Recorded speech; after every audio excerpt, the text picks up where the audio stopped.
I, Saucy, not Bossy.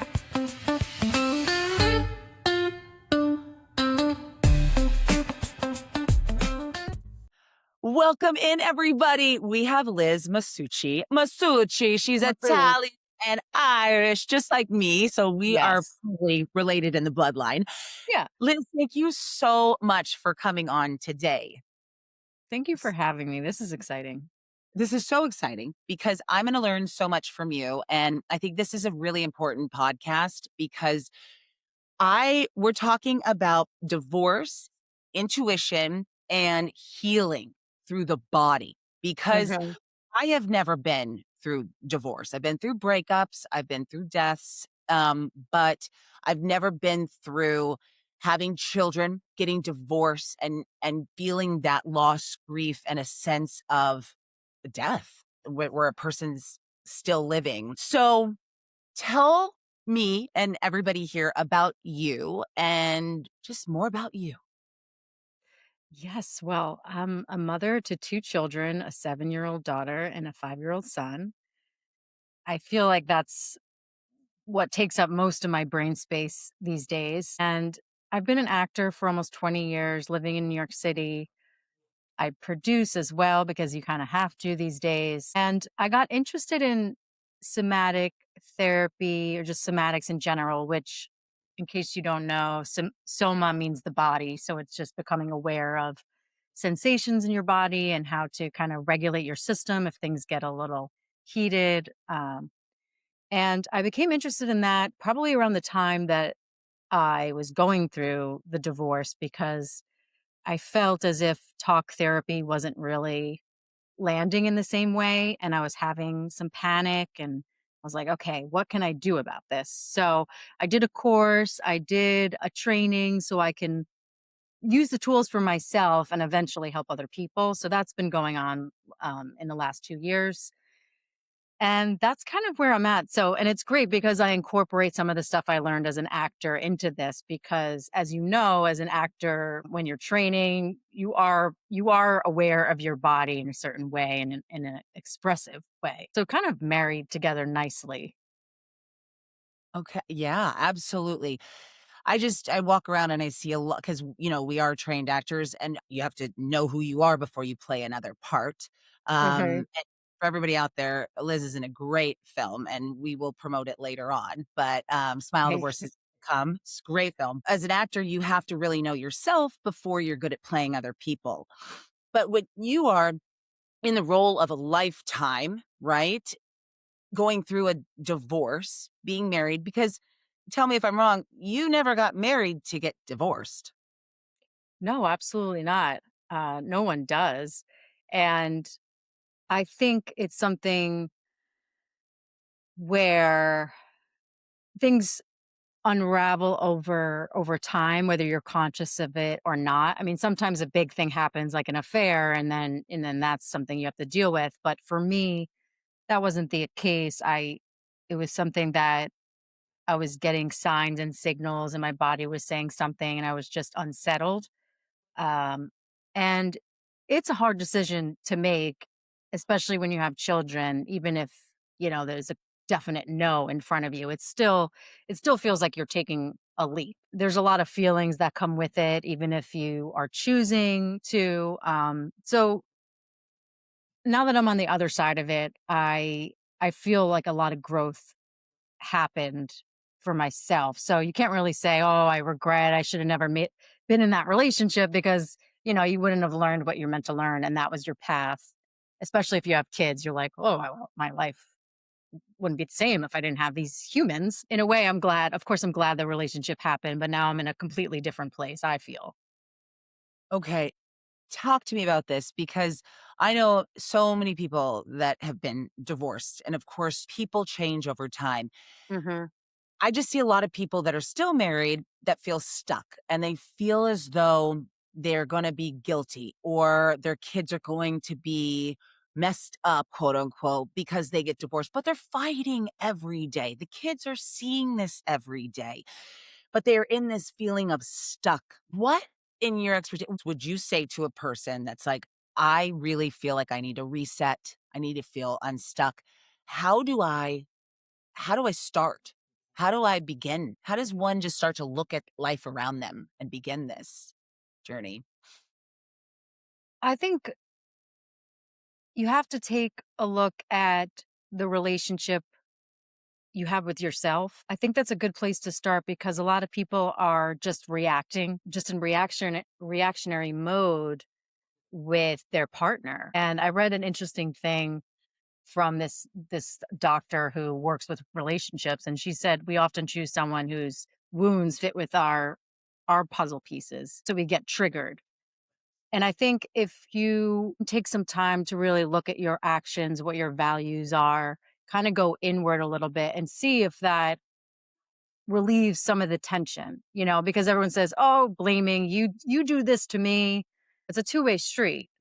So I did go deep and try to figure out how can I be better to myself, to my partner. I did blame at a certain point, but that wasn't working. And I wasn't going to just give up on the marriage, especially with having kids. We have this societal pressure, stay together, have the picture perfect life. When I did some of that work and tried different tactics to communicate, there's this the John Gottman way of relationships, which is building the framework of the relationship, which is trust and friendship. And then there's all these layers in between. And so to really kind of like break down how a relationship works and a different way of communicating, like how does my partner like to be talked to? I like to be looking eye to eye, finding that time to be present. And when those tactics weren't really working, like there was still a major disconnect. I had to say to myself, a square peg, round hole at a certain point, like it just wasn't working. And if that's the case, I think you come to a place where you don't have to keep pounding the pavement with this. And so it definitely did not happen overnight. It was like years of reflection, and that's how I started to go about it. I didn't just, file. I did the work. I tried my best. We were in therapy together and find ways to work on it as a team. And at a certain point, we were just kind of playing on different teams. And that's where you end up. You never know for sure, right? If it's like the right decision. No one's saying, okay, now you should get divorced. But I feel over time, you start to really get this sense that you just want to be free from it and find yourself on the other side without this person being married to this person any longer. I really love what you just said, all what you said, because it's so easy, I feel like, to not do the work. And you said it takes years. And so you guys are going to therapy. You're really trying to look at yourself because exactly kind of piggybacking on what you said. I had a therapist once that said, you work out, it's called going home, where you work out with the other person, what you couldn't work out with your mom or dad growing up and like what you're Hmm. used to. So you kind of do that with the other person until you get healed. But you never get healed that way by fighting it out with somebody else. You go internal and you just say, Right. I'm doing the work. I'm trying to play on your team here. My parents were married 43 years. All they did was fight. They had a great business that they did together, which I think kept them together. But after 43 years, my mom gets diagnosed with Alzheimer's. And my father just goes, I'm done.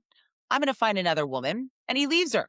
But my mom, I was like, Mom, why did you stay? I just was like, why did you stay so long? But she believed that at the end, he'd be a good guy. He was never a good guy. So I applaud you for doing the work now and saying, hey, why would you live another 40 years, Liz, with somebody that it's not, maybe he's not evil, but he's not on your team, right? He's not on my team. And I think I was interested in doing, this may sound a little woo woo, but I was I love, interested in doing, yeah, I was interested in doing the soul work. Like I wanted to go deep. I care about, there was someone that was like, well, if you can't be alone with yourself and feel good, nobody's going to feel that for you. I think that we're trying, and I think we learn about ourselves through relationships. We're social animals. That's how I do think we're meant to grow that way. But if you're not like good with yourself on your team, no one's coming to save you, right? So I think a lot of us get in relationships early because it's exciting and we want security. And yeah, you might really be in love, but especially when I was in my 20s when I got it. I'm like, I felt like I knew nothing. It was exciting, but then looking back, I was like, wow, I don't think I don't think anyone in their 20s necessarily, maybe the Gen Zers are on their own side all the time. You just get up in that. And we learn about ourselves as we grow. And I talked to my sister in law. Well, I guess she's my ex sister in law now, but we're friends. And she's like, I'm in my 50s and I'm just getting my values in line and finding my path. It takes time. And I don't think he was interested in doing this kind of work. And I felt that. And he was resistant to looking at his habits and patterns and what made the relationship not work. He wasn't interested in doing the self work or the soul work, I like to call it. So, and I think men in general are a little resistant to that for, I don't know, a myriad of reasons. So I kind of had to just let it go because again, I was just like, we're so not aligned anymore. He sensed that I was unhappy and nobody wants to, if the person's expressing they're unhappy and something's not right, at a certain point, you're like, okay, like you go this way, I'll go that way, you know? That's a lot. Or you can do the work. I try to wake up every day and try to say, what does my husband need this morning? Like, what does he need today? I think that's important in a relationship.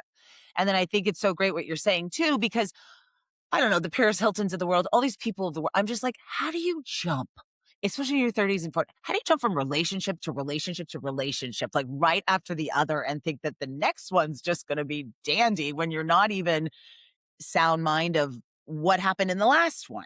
Yeah. I don't, yeah. I feel like you I just, think I would prescribe everyone should be single. Maybe you should not that you should take a break from your marriage, but I really think that to be on your own in your, 40s or 50s, like midlife, really is, I'm taking this as like a blessing to say, what do I want? I don't have to say, can I take this job?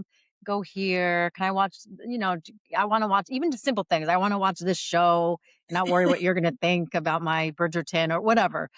I think I'm seeing it as a newfound freedom in myself. And I'm grateful that I get this opportunity. I don't have days, even last night, I was upset because I wasn't with my kids on the first night of Passover, and we celebrate that as a family. And I still have moments where I'm like, oh, what am I doing? Like, I could have just wrote it out and stayed together so the kids have this like familial. And then I was like, no, no, no, no, no. You made the best decision for yourself and your kids by honoring what you need, because the kids are going to be better off with a mom and a father who's more sound in themselves than trying to keep at the same thing that isn't working. absolutely. Okay, so I want to hear more about your process. So you get the triggers. You kind of not you're not trusting your intuition. You now are learning so much about yourself because you did take the leap. Tell me how semantics, like, talk to me more about semantics, how this works. What is the process? Because you're right, talk therapy. I feel like I've been through breakups and I'm sitting there and I'm just like, oh, and then he did this and he did that and he's not in the room. Right. And I'm just like hearing myself talk and bitch and moan. And I'm like, why am I beating a dead horse? And, the therapist is there just Yeah. listen.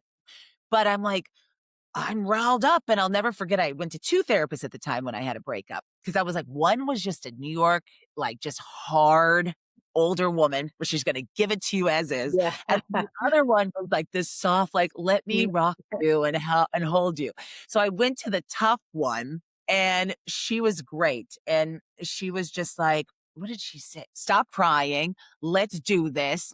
And I'm like, okay. And so she helped me not just sit there and just complain. She's like, don't come back if you're going to say the same thing over and over. Look at yourself. So with the body work, when I went through breakups, I wish I had some time with the body work, but tell me, like, did your shoulders come down over time? Does it help with the jaw? How does this work? I think it works differently for everyone. And I think if I need a good cry, that's very necessary. But I agree that you can kind of just keep going down the same road and fall in the same ditch. You know what I mean? Eventually, you got to take a different road if you don't feel better. Um, and for me, I felt, I mean, I know maybe you relate to this. Like as an Italian, I felt very fiery in my relationship. I kept going into fight mode. Like that was my primal instinct is to engage in a tough way. And then I again, when I was in the relationship, I looked at that like that doesn't work. Communicating in that way does not work. It does not get me what I want, even though it was habitual for me. That's just where my body went is to go, no, you and and then when I was on the other side of it, I felt like I was in and again, thinking of the body, I felt like I was frozen. Like I couldn't and I know sometimes depression can feel like this where you just kind of feel shut down. And sometimes I would break out of it and have a day where I was just flooded with emotions. But most days I would just feel kind of like, yeah, I can't even think of another word, but the freeze response, which is in somatic therapy, they talk about that in the nervous system, fight, flight, freeze. Um, and that's where I was at. And I was like, so when I started learning about somatic, a lot of it was taking a moment to pause and not even meditating, just giving yourself time, almost creating this little bubble for yourself where you can pause and not become more attuned to what's happening in your system. And I noticed like, oh, I wasn't really breathing. I wanted to just stay stuck on the couch. My eating was like sporadic. I was just doing all these things that I could tell just weren't easing the system. So what I started to do for me, I started to and somatics isn't like this big grandiose thing where you need to be like jumping around and yoga. It's not necessarily that. For me it was doing just subtle what they call cozy breaths, which is just basically giving yourself like nice breaths where you're just kind of like humming and almost breaths where you're like you said like cradling yourself, like nurturing your body, and it almost feels like ice starting to melt. And it's a Mm. practice. It's not something where you do once and then you're like, I'm good. I would take every morning to find that cozy breath, they call it, and just be conscious of it. And your body starts to like respond and unravel over time. And I found that this was really helpful for me and moving in smaller, subtle ways where I wasn't going to the gym and doing a million burpees and my system would just feel like, not that that's not good for you in a certain way, but that wasn't the thing that was helping me on like release. It was just adding more tension. Right. So I'd say it's more of like a subtle a listening, and it doesn't have to be again this big grandiose like body work. Again, it's becoming more attuned to the things. And yeah, sometimes your shoulders might be the thing that you're just carrying around. Like we don't really pay attention to our bodies. A lot of us carry tension in our jaw, and over time that can really just add more, to your mental energy that we're not even conscious of. So that's the kind of the work I started to do by these practitioners that have been studying this, for decades, like a Peter Levine. He kind of coined the phrase somatic therapy and started looking at people with trauma in this bodily sense, not just cognitive, you know, let's talk through it. What's happening physically? Because we just store so much. I mean, from our childhood too, which is why I think I was initially going to fight mode because that's what I saw in my household, where it was Mhm. just like, oh, we're gonna come at each other. And then I was like, whoa, that is so habitual in me. I didn't even I wasn't even aware of it. And so this stuff gets really, really specific and interesting. And it's not the same for everyone and it's not prescriptive. But yeah, you can kind of like dive in and get more curious about yourself. And then even for your partner, like what's their response?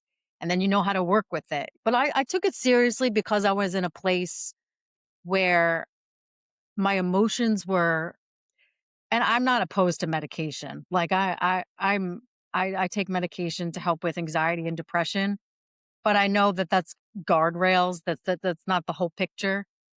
So I just was like, I need something because I just felt I just felt like I was kind of falling. And I felt hopeless. And I was like, I don't want to I don't want to stay this way. I did take the time to rest and try not to fight it. I understand divorce, death, all these big transitions. Nobody walks through them unscathed. But I was trying to be on my side and find tools and things that can really kind of lift me up and get me into this like new place. And again, I still have days where I'm like, check my bank account. It's almost like survival mode. And safety is a really big thing. Safety, security, like I'll be honest, I got into the relationship early, and this wasn't the only reason, but as an actor, I was bartending and meeting somebody that had a steady income, could provide and all that, like that was attractive to me. That made me feel safe in my system. And obviously that's not why you should be in a relationship, but it makes sense that I was in that protection mode for myself. These are all things that we are conscious of or not, or mostly unconscious of in the early days.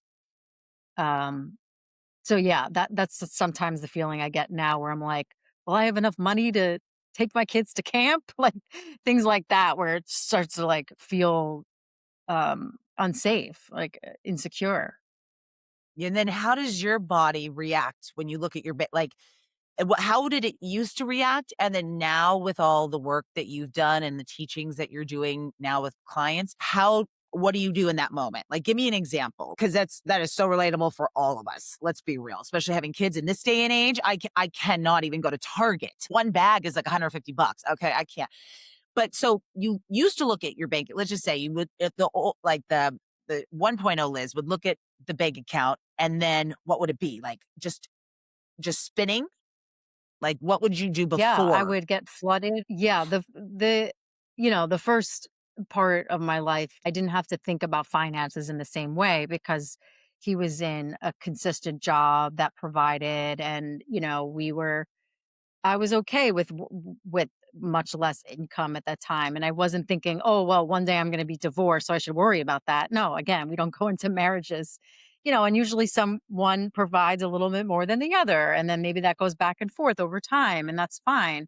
But again, when you're not on the same team, you're just like then I felt like, "Okay, this is mine and that's yours? Oh god, okay." You start getting in yeah, so I would ruminate, start thinking about how can I provide for myself? I don't have a 401k, like I'm 40, like what's wrong with me? You know what I mean? Like all Oh, these things. And a lot of people end up in jobs just for the 401k and they're miserable. So I was like, okay, Liz, you're doing what you love. Your kids are going to love you no matter what, whether you take them to Anguilla or, yeah. New Jersey. Like it's about the relationships, right? So I would try to notice my thoughts when I would get too fixated on the financial piece. And that's not the whole thing, right? But like we all think about money. Like there's nobody goes, even billionaires are counting. Um, and so yeah, I would just kind of check, sometimes I would check, okay, there, you're going there again. That's okay, but you're safe, you have a roof over your head, you know where your next paycheck's coming from and land there. I love that. Yeah, because I always for people that are not watching and just listening, you started talking about breathing, and it's so true. I just started breathing more. I'm like, because it sounds again woo woo, like breathe more, sit, meditate, and it's really a huge thing. Like most people, a lot as an actor too, a lot of people will talk up here and not through their diaphragm because they don't want to Mm. feel a lot because they get nervous. And yeah, and you and I are so similar because I grew up in a household where I look at women all the time. I'm like, why are you not standing up for yourself? Because I'll go up to somebody right now and get loud. And that's Mhm. always not the best approach. But I watched it in my family. it's easy to go to, but I applaud you with semantics. And I want to really practice this too, because the vulnerability part of standing back, getting in your diaphragm and saying, no, this doesn't work for me, or this is the way we're going to lead this conversation without me getting out of my window of sorts. Yeah. Cause you lose your power and Yeah. you lose people's attention when you just start getting in their face. It doesn't work for anybody, really.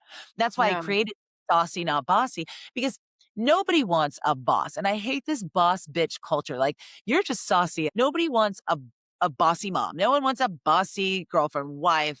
I'm just like, take your power back with your femininity and just go, Yeah. not working for me right now. Cause Yeah, and I what? think about that in terms of, yeah, bully, bossy, where it's just you're talking over somebody.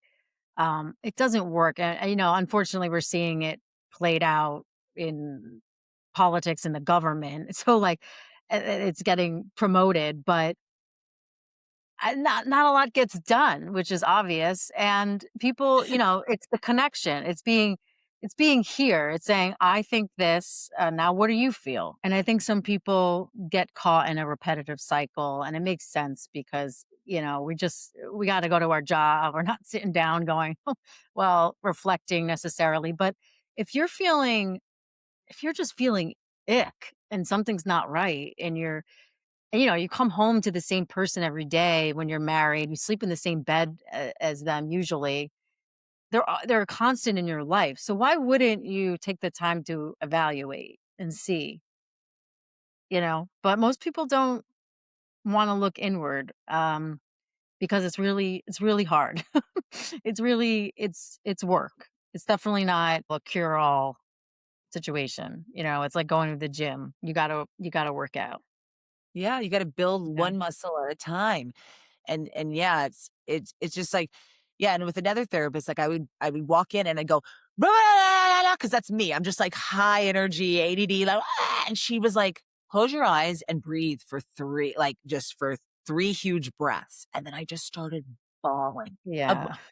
Bawling. She's like, that's that little girl. Like, that's the little girl that we need to have the vulnerability bring back in with all the sauce Yeah. of all. But Right. then I applaud you because you, like you were saying about Passover, it's like you must have some lonely times of, keeping the tradition and the families together and all of that. But I applaud you because I know more lonely people in relationships that are quote unquote together and married than are alone. Like, you're not alone. You're just finding your next path with so much more opportunity, like you said. So people, I think, like, semantics would be great to just watch the way you talk about yourself, the way that you're speaking into the universe, because you're listening, right? Right. You're listening to those negative words. And then you can't have a happy life if you're constantly berating yourself and choices you made when you're following your Right. gut. Yeah, and I tried learning about being on the other side of it. I think when we mentioned like anger fight response, usually under the anger, like you said, you walked into therapy, you're like, and then take a deep breath, sobs. It's like under the anger is deep sadness. And I think when I got the divorce and I'm by myself and my kids are with him, I shared some of those moments on Instagram, and that's some of the good thing about social media is that we could see other people go through something similar and go, okay, I'm not alone. I would just like be flooded with grief and sadness. And I try not to shy away from it. Um, I love a drink here and there, but I try not to like drink it away or TV it away, which I think we should, enjoy ourselves sometimes and have some, break from the feelings. But yeah, we just kind of like feel like I'm really fucking sad right now. Like I'm just gonna cry. Like I'll go for a walk and try to like move it, but breathe with it. And then eventually the storm passes. But I think if we're just, a boiling pot with put the lid on, eventually it explodes. So that's part of the somatic piece too, is like, what's the feeling? What's the feeling? Because I would go into therapy sometimes, just talk and tell the logistics. And then I'd leave therapy and I'd just be like bawling on the street on like 14th and 2nd. You know what I mean? I was like, wait a minute, wasn't I supposed to do this in there? And I had some therapists that were wonderful, like would sense that. I walk in, like grab the chair, not breathe, and they'd be like, what? Um, um, I'm like, I don't want to feel it. I don't want to feel it. And sometimes when I didn't want to feel it, I would say, like, I just don't want to feel it. Like it's too much. And that's okay too, you know? That's okay too. But I Yeah. do but I also watch a lot of people that are in talk therapy rely on the therapist. Well, my therapist said, and it's kind of sometimes I'm like, well, you're an avoider because, or you're putting it on what your therapist says as opposed to I sat with myself. I'm listening to my own intuition. And I know that you help guide people with that because at the end of the day, like we mentioned earlier, you have to wake up with yourself. You have to live with yourself. This is your Yeah. life, right? You have to look around and say, who am I tense around? Who are the assholes that I'm around? Who's not bringing me joy? Who's triggering those moments in me? Not that it's their fault, but again, like the going home or who are the people in your life that don't make you feel safe because it is about feeling safe with money, Yeah. life, well, right? Yeah. Yeah. And somatics touches on that too. Like um interception, proprioception, sensing other people's energy. How does that feel? How do you feel in your own skin? Just getting more information. And yeah, I think it's good for just life in general because when you go into a room and you sense like something's off, and instead of just saying, okay, I'll fight through this, maybe you can say, well, I don't feel comfortable. I won't stay here long. I'll say hello to my friend. Thank you for inviting me, and then go. Why put yourself in situations that feel crappy, And I get sometimes you have to, like for a family event and you're committed, but I just think it's useful information and a lot of us just override it. And I'm not perfect by any means. Sometimes I totally go off course, but then I think that's just life. Then you come back, and you say, "Oh wow, I'm not honoring myself at all." Um, and then you try to come back into your own vessel, your own being. Yeah, because again, no one's going to save you. I mean, you can have partnerships where people check in, and you might have a wonderful husband or wife or just partner that will sit down on the couch with you at the end of the day. How was your day? And really listen. Um, and sometimes it's nice to get the energy off yourself. You know what I mean? Because all of us are ruminating, thinking about how can I be better? What can I do? Make more money? Blah, blah, blah, blah, blah. But yeah, just like taking that breath and, listening to somebody else. I think listening is good too for the system. Um, just being attuned with other people. And that's what I like about gathering with like-minded people, particularly women who are in these kind of like create these circles. And it's happening more and more where we can be more communal and really like have each other's backs. And even in this, I know when we hang up this call, I'm going to be skipping. Like Sure. it, it, Yeah. it just feels good. Like I mean, I think that's why podcasts are becoming more popular because you can get into this. You can get into like the deeper stuff sometimes. And it's like the connection is so important. Well, you're And if great. you're not having that in your own home, you know what I mean? And again, it doesn't happen all the time because we have our lives and we have the things and I want to go to the gym and you don't, but if it's just not happening at all, that's no. Then I No. say you have to choose yourself. I love yeah, absolutely, and it's so funny because since the moment I met you, or virtually met you because 'cause we've got a really great friend in common, she's my oldest friend, she's amazing, but since I met you, I just feel as though, like, we're s it just we listen, it's back and forth, where I've just met a Yeah. lot of people where I'm like, "Okay, I'll sit," and people, like you just said, people need to learn how to listen to themselves, to other people. Are you around people that ever just they're waiting for you to stop talking so that they can talk next, but they're not listening at all. And then they wonder why their life, they make wrong decisions. They Yeah. don't know why life is like this. They're bitching all the time. And I'm like, breathe and listen. The ask holes. I call them ask holes. They'll ask questions, but they don't really want the answer. You know what I mean? They don't want to do Yeah. the work. And they're taking up my time. And then you feel like after this conversation, like you said, I'm just like, oh, I can take some tips from you and breathe. And we just had a great conversation going back and forth. But other ones, it's like, watch who drains you, that doesn't go back and forth and listens. And right?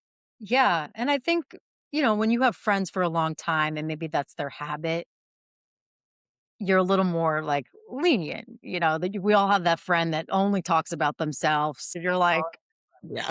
okay, like that's the way they cope in the world. Doesn't mean they don't love me.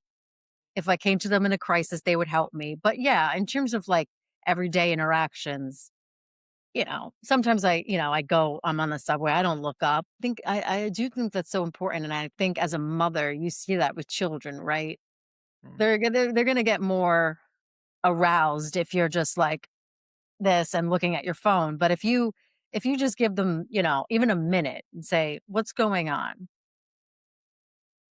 You just notice. And I think being a mother is a wonderful lesson in that, because I think that's when their nervous systems are really learning and a little bit more up and down, and they don't know how to regulate. They want safety, they want connection, listening. They don't want to see their parents flailing around. My kids were very little. My son was 3, and my daughter was 5 when so but they're so smart, and they pick up on it. So when they see their parents just like they sense it, and it affects them on a deep level. And I think that's the lesson about parenthood. I mean, you can either try to be conscious or not, and I'm not always conscious, and I definitely fly up the handle and get pissed at them, but I try my best. We just try our best. Yeah. We do our best. And if I know we're good mothers because we're wondering if we're doing our best. We're wondering if Right, we're right. bad mothers, or a lot of like, I'm just like, oh my gosh, a lot of my friends' mothers back in the day, they didn't ask once or twice if I'm doing it. They just did it. And I was just like, your mother is a nightmare. They're like, yeah. Like, I know one woman that just would not put my friends, as a kid, she wouldn't put the artwork on the fridge because she was like, this is ugly. I'm like, oh my God. Like, I could not.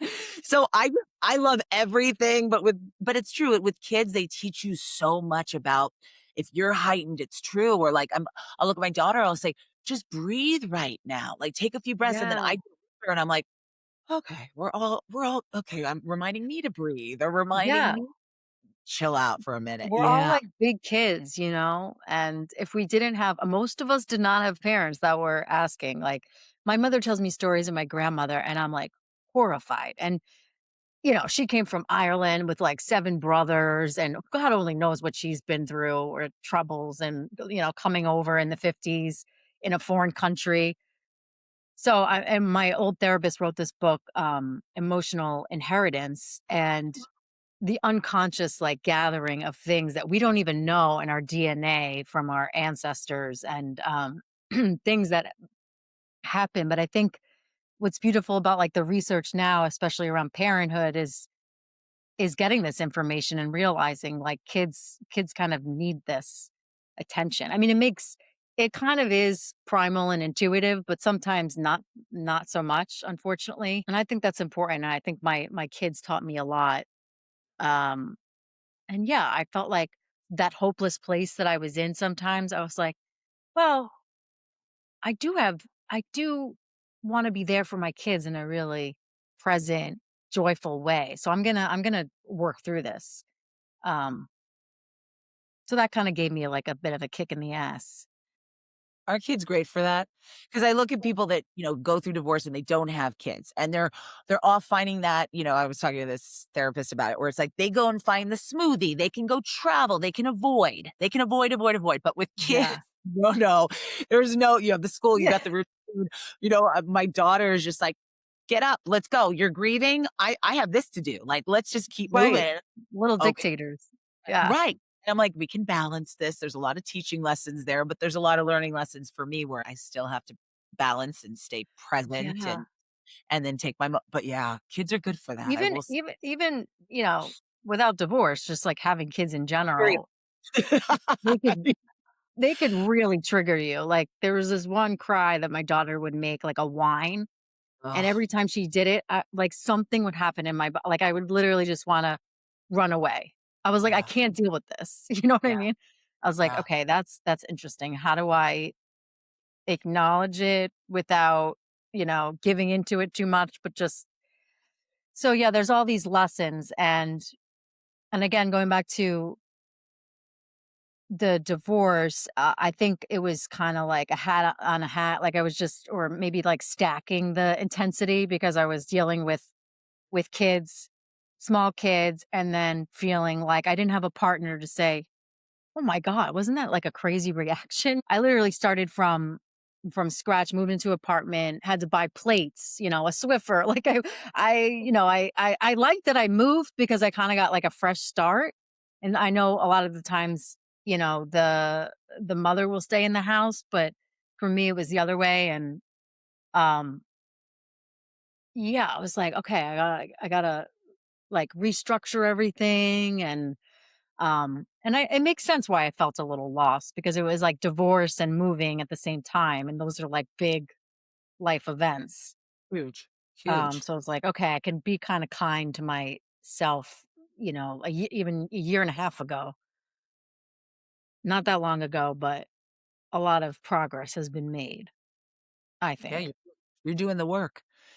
Yeah. I love and then you're helping people with the work. So, okay, so I can keep you forever, but tell me and tell everybody out there, give us your website and then, you're taking on clients. I'd love to hear more about that. Yeah. I think working as a practitioner in this, I'm not a therapist, but I do try to honor what's going on, really listen to the person that's like struggling with something. And we always start off with like a deeper look inside without going like too far in, but just kind of like slowing down a little bit before we get into the talking and then just explore what some of those tools can be. I mean, it could be a breath technique, it could be like a movement. For me, the freeze response I was talking about usually in somatics to regulate that is to do like more subtle things because you're almost like awakening the body. When you feel like you're in a fight mode and your body's like this, sometimes it helps to match it at that energy. A lot of us are like, okay, I'll breathe and meditate, try to make this go away. It's like, no, sometimes you need like bigger breaths and you need to move your body. Like what is the physicality of that feeling? Huh. And that's kind of what you find and you allow yourself to like let it move through you because like an animals have the crazy predator prey situation and then they shake it off and they move on. Like humans, we just get like stuck. So I think Mm. that's what I try to find with people. And I started working one on one like a year ago. I like to work with people over a couple of months because I think it takes some time. And yeah, I have my website which we could put down below and it's easy to just like book a session and I don't know. I'm finding it fun. I learn about myself as I'm helping people, so that's also a perk. That was the biggest thing that I love that you said, is that you're learning through it. I can't stand whether it's a trainer, anybody that wants to be a guru and thinks that they know it all in life and the field that they're in. I'm like, no, no. If you're not constantly learning about Yeah. yourself, how can you learn about other people and help Yeah. other people when you're just like high and mighty and just Oh, a I would be yeah, to say that I was like a guru in this would be laughable. Like people spend years. You gotta walk in those shoes for years and decades even to get to a place where but, that's the crazy thing about life is you don't know what's gonna happen when you walk out the door. Like, then you got another thing you're dealing with, so guru. you keep Oh, going. I mean, I live in New York City. I don't know. I feel like I see a lot in one day that I probably shouldn't. I And would my love to ride the subway with you. When you said you don't lift your head, you and I would be a great duo together because I always do. Like you'd be like, stop, stop, stop. I like just love, I think the I actor in us no, I watching people like, yeah, I do. I definitely do some days, but when I know I'm just like yeah. done, not even on my phone, I just have to like contain my energy. But Yeah. most of the time, yeah, I'm like, what? People are so fascinating. Fascinating, especially on the You know, subway. But sometimes I put my head down because I'm like, don't fuck with me right now. Don't do it. It's gonna be bad, But they get yeah. wild on the subway. Yeah. Oh Yeah, I my was god. even on like on the train, like at JFK or whatever, and you have these like guys smoking weed, like hanging out, and then there's like uptight people with their like perfect suitcases and button, you know what I mean? It's just like the The joy. culture clash is amazing, and people are yeah, everyone functions at their own way, and yeah, the good thing is that we have a sense of humor about it. Like you go through hard times, we've all had our own experience, but you kind of have to try to laugh a little bit too. To. You have to. And I always say in the East Coast, especially in New York, they say fuck you and mean hello. And in LA, they say hello and mean fuck you. So I'm so much more of the East Coast girl where it's just like in New York, you bump into people and they're just like, fuck off. And it's just like, fuck you too. But you just keep Yeah, moving. You know what I but if you mean? fell off of your bike, everyone would be. True. I was there for 9 People 11. are people are ready, like they're Yeah. primed. Yeah. But yeah, Yeah. it's a little tougher. I mean, I love it. I'm from Jersey. Like I can hang. Like I whatever. But I also have this other side, which is what I'm finding is much more soft and like breathy and like ethereal too. Yeah, we all have Oh, these like shadows and multiple personalities, and it's interesting to explore if you're willing to do it. And I like doing that with um with people is oh, I didn't know that I could do that or feel that, and you're like, yeah, you're always learning about yourself. Like it's really yeah. really interesting. So So why yeah, are we I here? love it.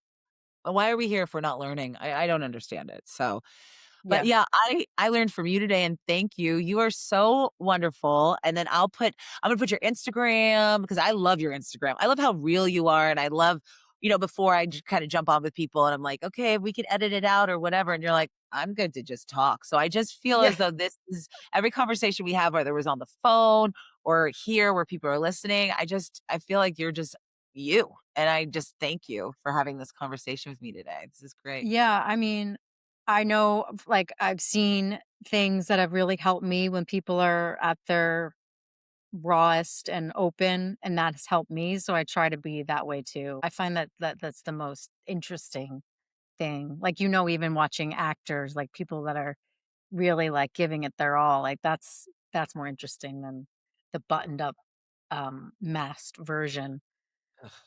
So yeah, that's why we're here. I really appreciate you having me Oh, on. I feel like, yeah, we can talk for hours. I can't wait to see yeah. you in person. I know, me too. I can't wait. But oh, thank you, Liz. And thank you for not making me do small talk because I am not good at it. Like that's when I leave a room, right? The Yeah. weather, people don't ask you about Yeah. What do you yourself give your or kids?